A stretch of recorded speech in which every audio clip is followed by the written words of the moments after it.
శ్రీమాత్రే నమ. జయ గురు దత్తాత్రేయ నమ.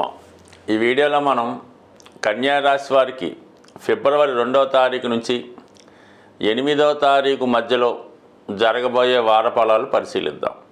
కన్యా రాశి వారికి ఈ వారంలో ఏర్పడినటువంటి గ్రహాల మార్పు పరిశీలించినప్పుడు సప్తమ స్థానంలో శుక్ర రాహుల కలయిక.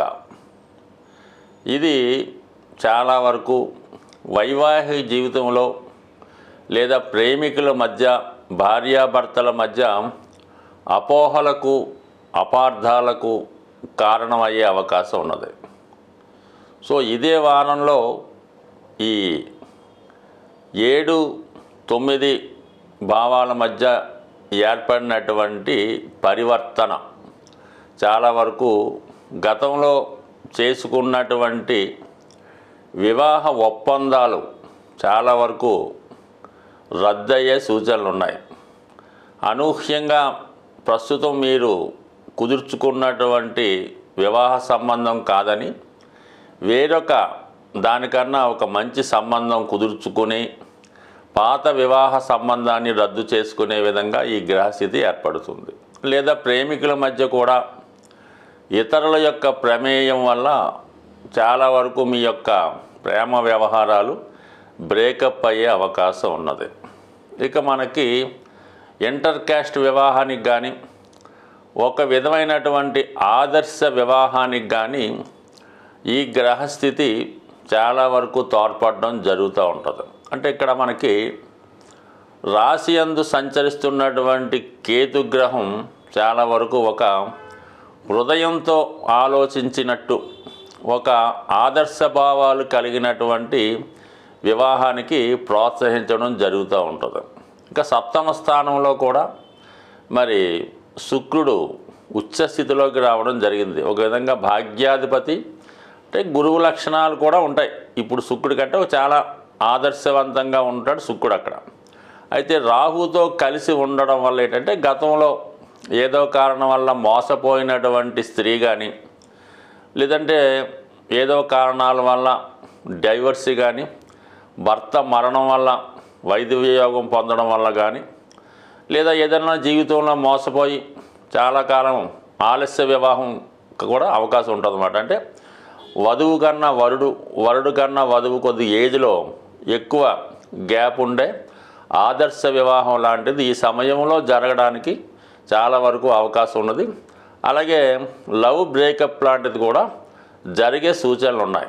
దానికి పంచమ స్థానంలో ఏర్పడినటువంటి ఈ బుధాదిత్య యోగ ప్రభావం అంటే వ్యయాధిపతి 5వ స్థానంలో ఉన్నప్పుడు సాధారణంగా మరి వ్యయాధిపతి ఏ భావంలో ఉంటే ఆ భావాన్ని పాటు చేయడం జరుగుతూ ఉంటుంది. అది శత్రుస్థానం అవటం వల్ల రాస్యాధిపతితో కలిసి ఉండడం వల్ల అంటే బుధుడు ఏ గ్రహంతో కలిస్తే ఆ గ్రహ ఫలితం ఇవ్వడం జరుగుతూ ఉంటుంది. ఈ కారణం వల్ల ప్రేమ బ్రేకప్ అయ్యే అవకాశం ఉంది. ఇది మళ్ళీ విద్యార్థులకి చాలా మంచి అవకాశం అన్నమాట. వాళ్ళలో ఉన్నటువంటి టాలెంట్కి తగిన గుర్తింపు రావడం జరుగుతుంది. అలాగే ప్రభుత్వ ప్రోత్సాహం కూడా జరుగుతుంది. ఇక వ్యక్తిగతంగా పరిశీలించినప్పుడు వృత్తి దశమ స్థానాధిపతి బుధుడు వ్యయాధిపతి రవితో కలిసినప్పుడు వృత్తిలో మార్పు రావడం జరుగుతూ ఉంటుంది అన్నమాట.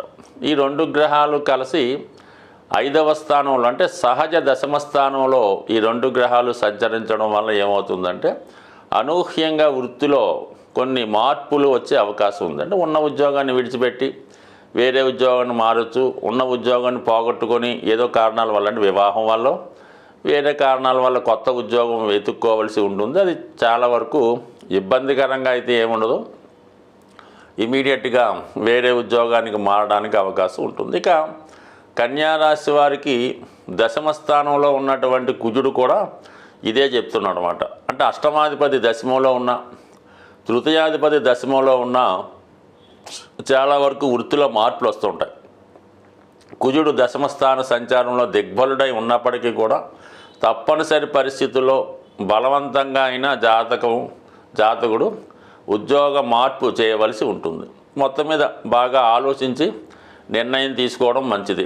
ఏదైనా మరి కన్యారాశి వారి ఉద్యోగంలో ప్రస్తుతం ఉన్నటువంటి ఒడిదుడుకులు నుంచి బయటపడే విధంగా కొత్త ఉద్యోగంలోకి వెళదాం అనుకున్న వాళ్ళకి కేవలం మార్చి నెలాఖరు లోపు మాత్రమే మీరు కొత్త ఉద్యోగం చూసుకుంటే మంచిది తప్ప దాని తర్వాత ఎప్పుడైతే శని భగవానుడు సప్తమంలోకి వెళ్ళాడో చాలా వరకు ఈ రాశిలో ఉన్నటువంటి నిరుద్యోగులకి విద్యార్థులకి ఉద్యోగం దొరకడం అన్నది చాలా కష్టంతో కూడుకొని పని ఉంటుంది. కాబట్టి ఏదైనా కొత్త ఉద్యోగంలో చేరాలన్నా ఉన్న ఉద్యోగంలోకి బెటర్ ఉద్యోగంలోకి మారాలన్నా చాలా వరకు ఇది అనుకూలమైనటువంటి సమయం. ఏదైనా నిర్ణయం మీ పైన ఉంటుంది కాబట్టి జాగ్రత్తగా నిర్ణయం తీసుకుంటే నూతన ఉద్యోగ ప్రయత్నాలు ఫలిస్తాయి. అలాగే ఆదర్శవంతమైనటువంటి వివాహాలకి ఈ సమయం అనుకూలించే అవకాశం ఉన్నది.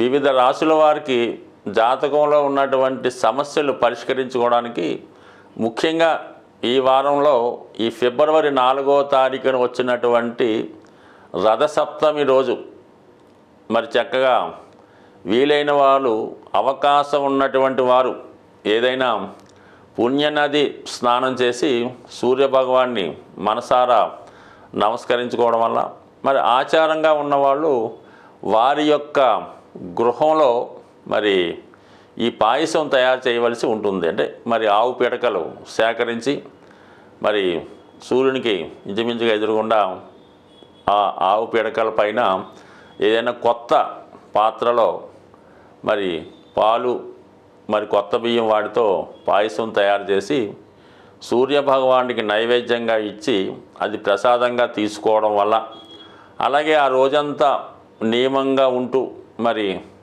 ఆదిత్యునికి సంబంధించినటువంటి ఆదిత్య హృదయమో సూర్యాష్టకమో చదువుకొని మరి వీలుంటే అదే రోజు మరి ఇది మాఘమాసం కూడా కాబట్టి వెంకటేశ్వర స్వామిని దర్శించుకోవడం వల్ల కూడా చక్కగా మరి ఈ మరి మన రాశులు నక్షత్రాలు గ్రహాలు ఇస్తున్నటువంటి శుభ ఫలితాలు మీరు పొందాలంటే సూర్యభగవాని యొక్క అనుగ్రహం తప్పనిసరి. కాబట్టి మరి ఎవరైతే జ్యోతిష్ శాస్త్రాన్ని నమ్ముతారో జాతకాన్ని ఫాలో అవుతారో వారు కంపల్సరిగా ఈ గ్రహాలకి ఏదో ఒక పరిహారమో చేసుకుంటూ ఉంటే అవి మీ మీద పూర్తి అనుగ్రహాన్ని ప్రసాదించే అవకాశం ఉంటుంది. కాబట్టి ఈ సూర్యభగవానికి సంబంధించినటువంటి ఈ రథసప్తమి మీరు నియమంగా పాటించడం వల్ల మరి పెరుగుతున్నటువంటి ఎండల్లాగే మీ యొక్క అదృష్టం కూడా పెరిగే అవకాశం ఉంటుంది. స్వస్తి.